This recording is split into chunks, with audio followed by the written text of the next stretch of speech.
கிறிஸ்துவுக்குள் மிகவும் பிரியமான என் அன்பு தேவனுடைய பிள்ளைகளே, இயேசு கிறிஸ்துவின் நாமத்திலே உங்களை வாழ்த்துகிறேன். நாம் எல்லாரும் சேர்ந்து ஒரு அருமையான பாடலை பாடி ஆண்டவரை துதிக்க போகிறோம். உன் நாமம் வாழ்க ராஜா, உன் தந்தையே. உன் நாமம் வாழ்க ராஜா, பின் தந்தையே. உம் அரசு வருக ராஜா, என் தந்தையே. வாழ்க ராஜா, அல்லேலூயா. வாழ்க ராஜா, அல்லேலூயா. வாழ்க ராஜா, அல்லேலூயா. வாழ்க ராஜா, அல்லேலூயா.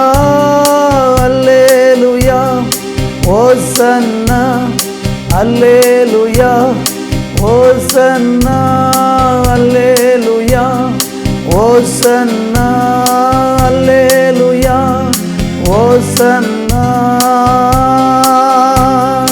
யெகோவா ஈரே,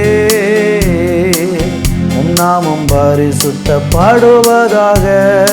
யெகோவா ஈரே, உம் நாமம் பரிசுத்தப்படுவதாக. யெகோவா நீசியே, என்னாலும் வெற்றி தருவே. யெகோவா நீசியே, என்னாலும் வெற்றி தருவே. வாழ்க ராஜா, அல்லேலூயா. சொல்லுவோம், வாழ்க ராஜா, அல்லேலூயா. வாழ்க ராஜா. சேர்ந்து அல்லேலூயா. ஆமென். வாழ்க ராஜா, அல்லேலூயா. அல்லேலூயா. ஓசன்னா, அல்லேலூயா. ஓசன்னா, அல்லேலூயா. ஓசன்னா, அல்லேலூயா. ஓசன்னா.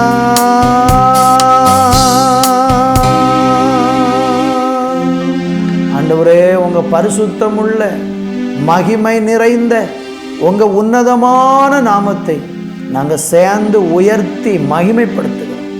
எங்கள் மத்தியில் நீங்கள் வந்ததற்காக நன்றி. எங்கள் மத்தியில் நீங்கள் இறங்கி வந்திருக்கிறதற்காக நன்றி. நாங்கள் ஆராதிக்கும் போதெல்லாம் எங்கள் நடுவில் உலாவுகிறீரே. இப்பொழுது இந்த துதியோடு கூட இணைந்திருக்கிற பிள்ளைகளுடைய வீட்டில், அவங்க மனதில், அவங்க சிந்தனையில் உங்கள் மகிமை இறங்கி வரட்டும் என்று நான் ஜெபிக்கிறேன். பொல்லாத கிரியைகள் அவங்களை சூழ்ந்திருக்குமானால், இருள் அவங்களை சூழ்ந்திருக்குமானால், இயேசுவின் நாமத்தில் இந்த இருளை கர்த்தர் வெளிச்சமாய் மாற்றி ஆசீர்வதியும். பெரிய காரியங்களை செய்யும் இயேசுவின் நாமத்தில் பிதாவே. ஆமேன், ஆமேன். அன்பு தேவனுடைய பிள்ளைகளே, இந்த நாளிலேயும் கூட சங்கீதம் 18ஆம் சங்கீதம் 28வது வசனம் வேதம் சொல்லுகிறது, தேவரீர் என் விளக்கை ஏற்றுவீர், என் தேவனாகிய கர்த்தர் என் இருளை வெளிச்சமாக்குவார். அன்பு தேவனுடைய பிள்ளைகளே, தேவனாகிய கர்த்தர் எப்படிப்பட்டவர்? அவர் நம்முடைய விளக்கை ஏற்றுகிறவர். உங்கள் வாழ்க்கையிலே ஒருவேளை இன்றைக்கு நீங்கள் இருளிலே இருந்து கொண்டிருக்கிறீர்கள் என்றால், ஆண்டவராகிய தேவன் உங்கள் வாழ்க்கையில் வரும்போது உங்களுடைய வாழ்க்கையில் இருக்கிற இருள்களை எல்லாம் நீக்கும் வண்ணமாக அவர் உங்களுடைய வாழ்க்கையில் விளக்கை ஏற்றுகிறவராக இருக்கிறார். கர்த்தருக்கு ஸ்தோத்திரம். கர்த்தராகிய தேவரீர் நீர் என் விளக்காயிருக்கிறீர். கர்த்தருக்கு ஸ்தோத்திரம். நீங்கள் 2 சாமுவேல் 2:29 படித்தால் அங்கு வேதம் சொல்லு, கர்த்தராகிய தேவரீர் என் விளக்காயிருக்கிறீர். ஆனால் இங்கு சங்கீதத்தில் படிக்கும்போது தேவரீர் என் விளக்கை ஏற்றுவீர். பார்த்தீர்களா? நம்முடைய வாழ்க்கையில் விளக்கை ஏற்றுகிறவர் ஆண்டவர்.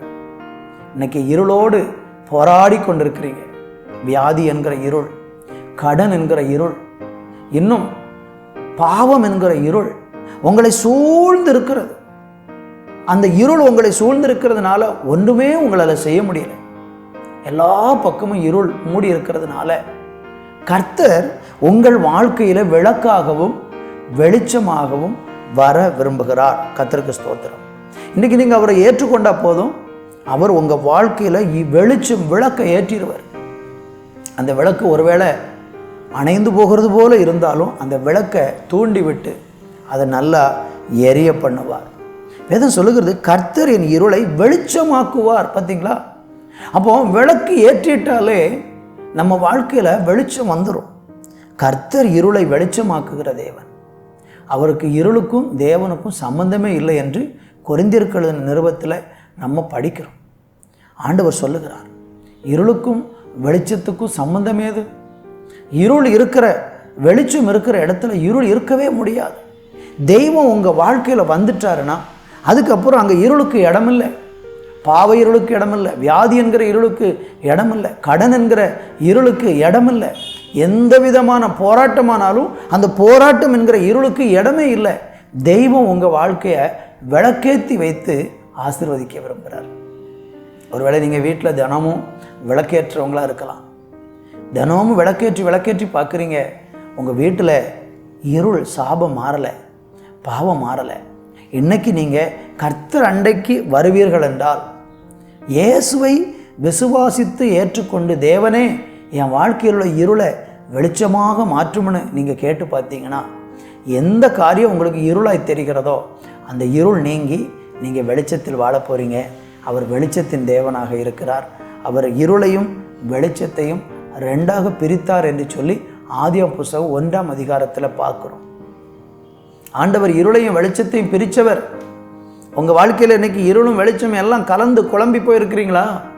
கர்த்தர் இன்னைக்கு உங்கள் வாழ்க்கையில் இருளை நீக்கிட்டு வெளிச்சத்தை மாத்திரம் வைக்க ஆசைப்படுறார். இன்றைக்கு நீங்கள் விசுவாசித்தீங்கன்னா உங்கள் வாழ்க்கையில் உள்ள இருள் வெளிச்சமாக மாறும். நீங்கள் பிரகாசிப்பீங்க. நீங்கள் அநேகருக்கு வெளிச்சம் கொடுப்பீங்க. உங்கள் வெளிச்சத்தில் அநேகர் நடக்கிற அளவுக்கு தேவன் மலை மேல் இருக்கிற பட்டணம் மறைந்திருக்க மாட்டாது என்று சொன்னது போல, விளக்கை கொளுத்தி அதை தண்டின் மேல் வைப்பது போல உங்கள் வாழ்க்கை அநேகருக்கு வெளிச்சம் வீசுகிற வாழ்க்கையாக தெய்வம் உயர்த்துவார். அவரை நம்புங்கள். ஜெபிப்போம். நல்ல பிதாவே, இன்றைக்கி இருளில் வாழ்ந்து கொண்டிருக்கிற உம்முடைய பிள்ளைகள் வெளிச்சத்தை வாஞ்சித்து ஏங்கி கொண்டிருக்கிறாங்களே, அவங்க இருளை வெளிச்சமாக மாற்றுவதற்கு இன்றைக்கு என் இயேசு அவங்க வாழ்க்கைக்குள்ளே வந்து அவர்களை ஆசீர்வதிப்பீராக என்று சொல்லி ஜெபிக்கிறேன். கொடையிரும் வழிநடத்தும் இயேசுவின் நாமத்தில் பிதாவே. ஆமேன், ஆமேன்.